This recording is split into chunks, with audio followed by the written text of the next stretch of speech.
خیټه څنګه کوچنی کړو. السلام علیکم ګرانو کتونکو، ډم یو ښایسته غونډې معلومات له تاسو سره شریکوم. د خېټې د کوچني کولو په اړه یوه درملنه. د نارینه او نجونو لپاره تر ټولو بد مرض د خېټې وازدو ډېرېدل او غټېدل دي، چې نه یوازې ښکلا ته زیان رسوي بلکې صحت ته هم ستونزې جوړوي. نن درته د خېټې د کوچني کولو داسې طریقې درښیو چې د ډېر ورزش ستړیا به هم نه ورسره ګلی او په تکلیف به هم ورسره نه شئ. اول، د ورځې پیل د لیمو په جوش وکړئ.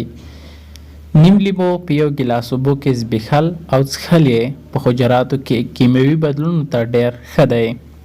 دویم، سپینې وریجونه ځان وساتئ. په خوړو کې د جوارو ډوډۍ هم وکاروئ. دریم، بورې او له بورې جوړ شوو خوږو شیانو نه جدي پرهیز وکړئ.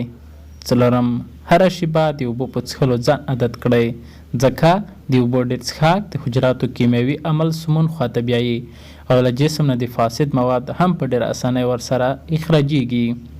پنځم، د هوږې روغې دانې وکاروئ، داسې چې 2 یا 3 هوږې دانې د لیمو په جوس سره وخورئ.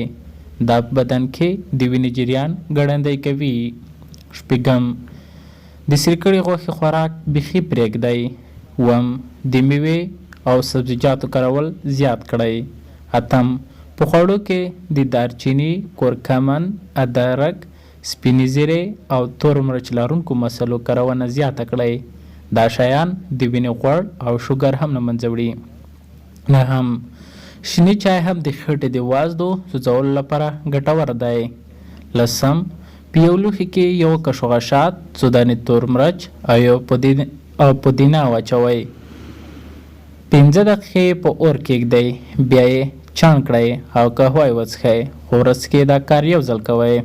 11، د چایو نیمه کشوغه دارچیني پوډر واخلئ. 5 دقیقې یې یوه پیاله اوبه کې جوش کړئ، بیا پکې یوه کشوغه شات واچوئ.